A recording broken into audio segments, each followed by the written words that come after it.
Good morning and welcome to the crackpot breakfast.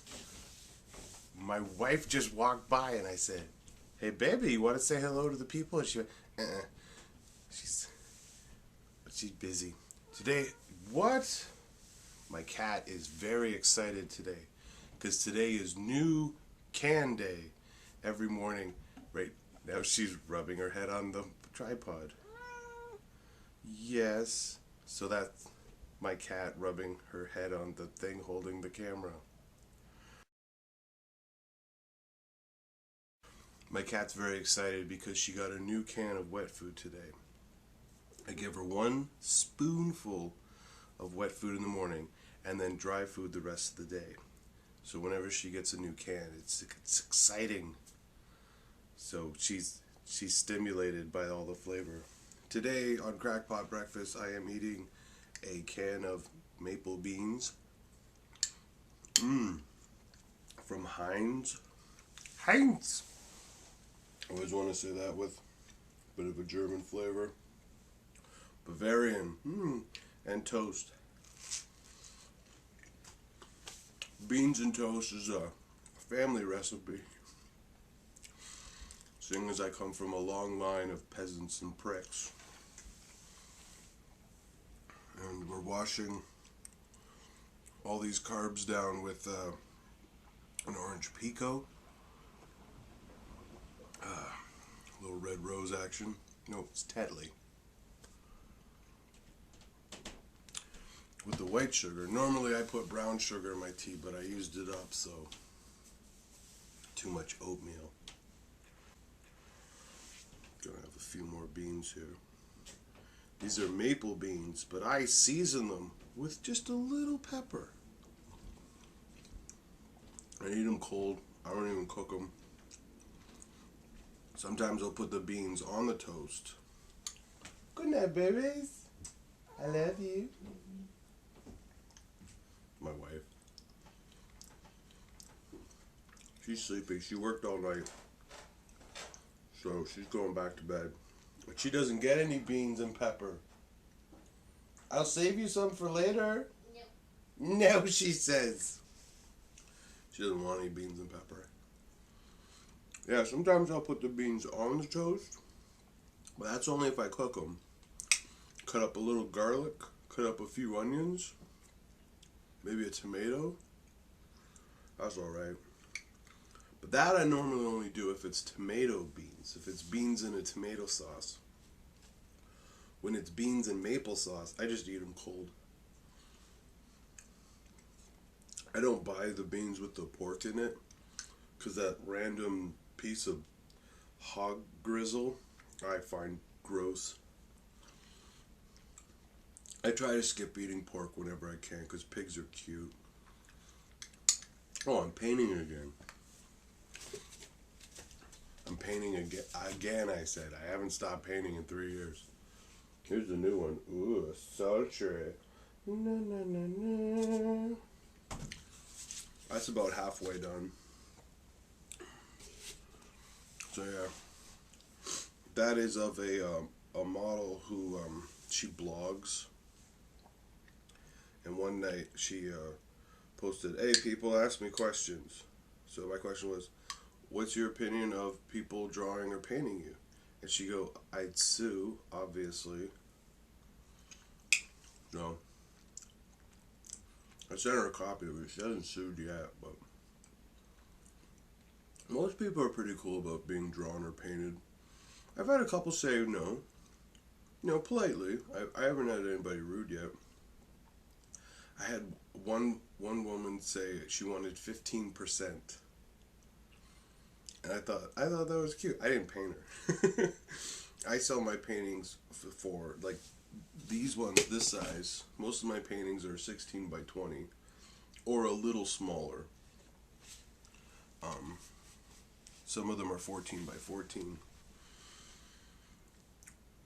Some of them are 9 by 12, but I charge $50 for them. Because most of my paintings are done in one night. Some of them take a week. Some of them I haven't stopped painting. I've got a few that I'll touch up every couple of months. We'll just add a few dots or smear a few lines. But more often than not, a painting takes me an evening. And I think an evening with me is worth $50. Same with the sculptures. Some of the sculptures take a few days just to work out the nose and the eyes. I have the biggest problem with. Chest and arms are easy for me. I mean, chest is bumpy, arms are straight, shoulders, but it's the face where I spend most of the time.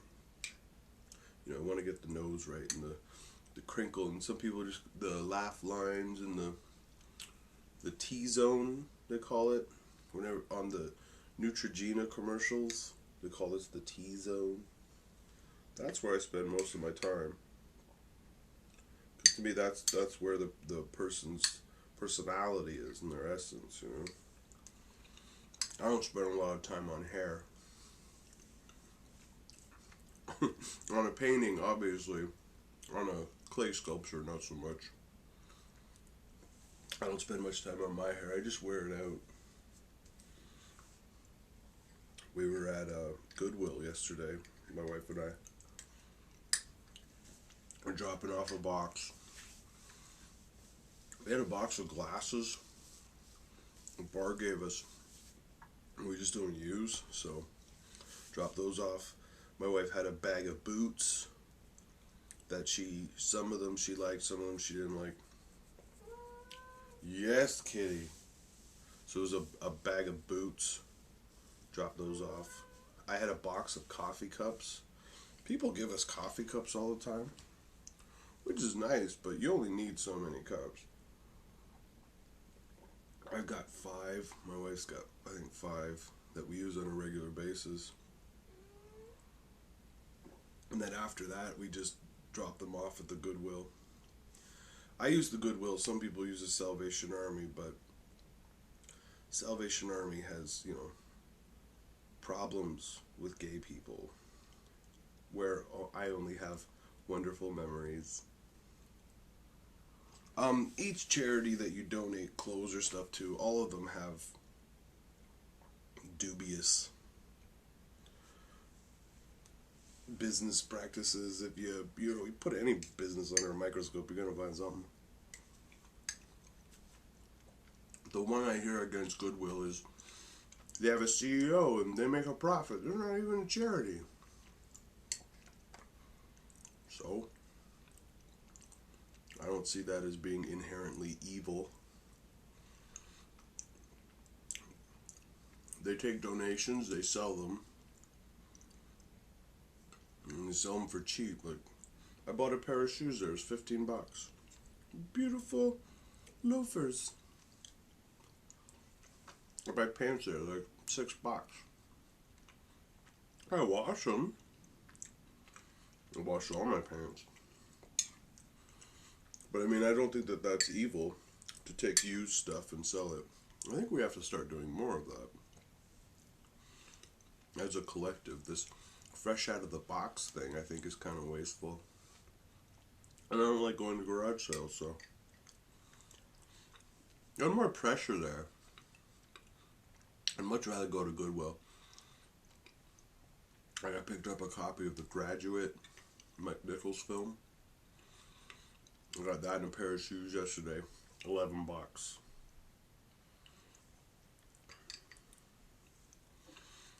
Which I don't get why those shoe stickers said 15.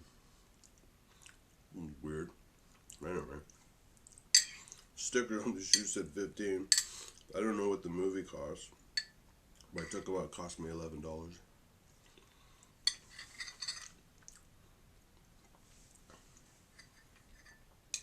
I don't have physiotherapy today. I am out of my cast and I have over 0.5% use of my back. I had an operation on my leg. So I figured after the operation my leg would hurt a lot. It doesn't really, it's stiff. It doesn't hurt. What hurt was my back. Because I wore an air cast for a year. So my feet were off. Like the foot in the air cast was up by like 1.5 inches, 2 inches. Which doesn't seem like much. But if you're always walking with one foot higher than the other, then you have a cast and you're on your back. Well, my back got stuck with one leg being like an inch and a half longer than the other one. So it hurt a lot. So I'm taking physiotherapy for that. And then I go back to work in February.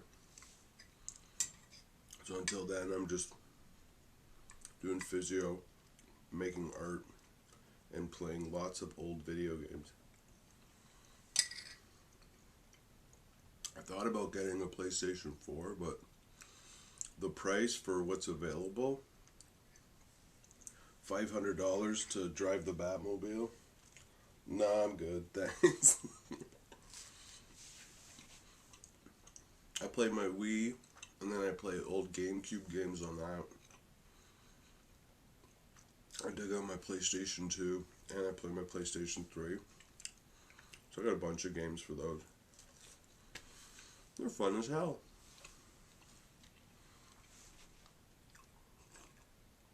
No offense to anybody that ran out and got the Xbox or Xbox One or PlayStation 4. The footage I've seen, it's not worth the money. So, to me, I normally don't play video games a lot, but when you're in a cast, you can't go out, it's ideal. So now with my leg, I got about 60%, 70% use of it. I can stand on it for a couple hours, which is cool, and then it just locks up. When it locks up, it's not really a stinging pain, it's just you have to sit down. So I can't go back to work yet because I work as a cook. You can't really cook for half an hour and then sit for 3 minutes. That's no. Gotta stay on my feet, so have to wait for my feet to heal. Never crack your tibia, kids. If you can avoid that, do that. It's very painful. Before the operation, I was on 4 types of medication. Anti-inflammatories, painkillers, and stuff I had to take for the nerve endings. Apparently they were exposed nerve endings. That was the opposite of fun. Now I'm just down to 1 pill. So from 4 to 1, which is great. I was on Oxy for a year, which is, I've been off of it for 2 weeks now, and after being on it for a year, you don't realize how much of a blur it makes everything. Like, the world is very bright and loud to me now. And I would never go back on this stuff. My doctor told me to wean myself off. He said, take 2 months and just slowly take less. I was like, no, I'm good. So I stopped taking it that day. And like 2 days later, wow, withdrawal is intense. Not bad though. Like, I've heard when people go through withdrawal, they get nauseated. But for me, it wasn't nauseating. It's overwhelming. It's kind of dizzying. But I think being an artist, I'm trained for that, for being overwhelmed. I mean, you put time into a project, and when it works, you feel that wave of emotions. So, I was taking some vitamin D. I've heard that that's good for stabilizing. For stabilizing the mood swings. Easy. I'm not really a person that just pops a Tylenol every time they get a headache. I'm not that guy. No.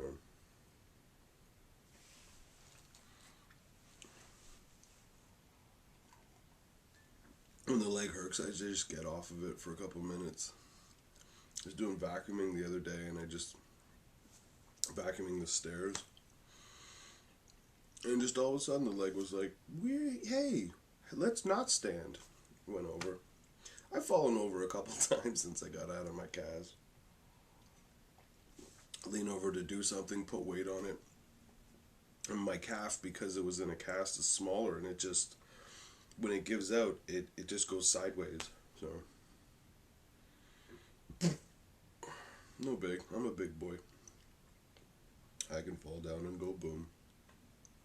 Been rewatching all the Coen brothers movies lately. Watched Little Brother, Where Art Thou? Fucking love that movie. And The Man Who Wasn't There, which, when it first came out, I don't know, I kind of just, I watched it, I enjoyed it, but it's a sleeper one. Like, it gets better with each watch. Really well executed film. I like that one a lot. Miller's Crossing was like that too. First time I saw it, I liked it, but I didn't really care. And then second, third watch is like, oh, very nice. I mean, Burn After Reading, Big Lebowski, Fargo, Raising Arizona, like those ones right off the bat. It's like, oh God, I love this. It's amazing. Can't even tell you how many times I've seen Big Lebowski. 1,000? I don't know.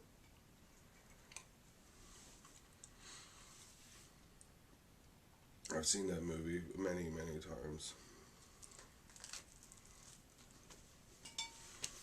Barton Fink was good too.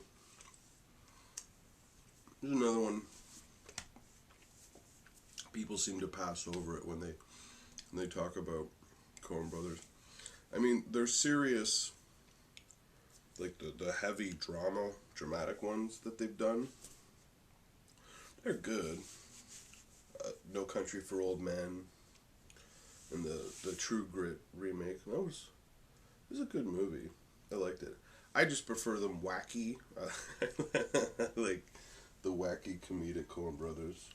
They have one coming out called Hail Caesar. That looks really good. And I'm glad to see them return to silliness. And I got to see Bridge of Spies. They co-wrote that for Spielberg. That was a good movie. Much better than the trailer. The trailer did not do that movie justice. It's a clever spy movie, but it's not a spy movie like James Bond where he's just shooting foreigners and screwing incredibly hot women. Oh, Spectre was awesome. No, Bridge of Spies is more like The Marathon Man, or it's intriguing, how we set a cost to life and how we don't value lives the way other countries value lives and ideas, and I liked it. I like Tom Hanks, although my favorite Tom Hanks movie was Bachelor Party with Adrian Zmed. If only for the soundtrack. It's a fucking gorgeous movie. It's fucking gorgeous. Funny as hell. And I know he's all dramatic and he won the Oscar a bunch of times.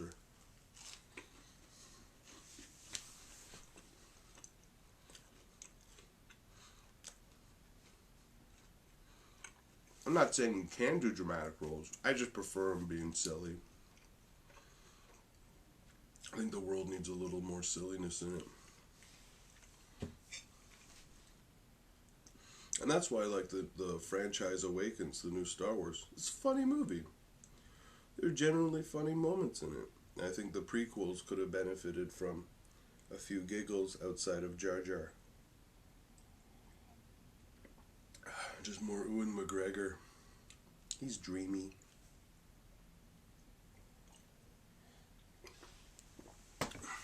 Well, kids, I got video games to play and paintings to paint, so gotta get back to it. Thank you for sharing breakfast. If you have any questions, it's sugarfreeryan@gmail.com. Feel free to drop me a line. And we'll do this another time. Au revoir.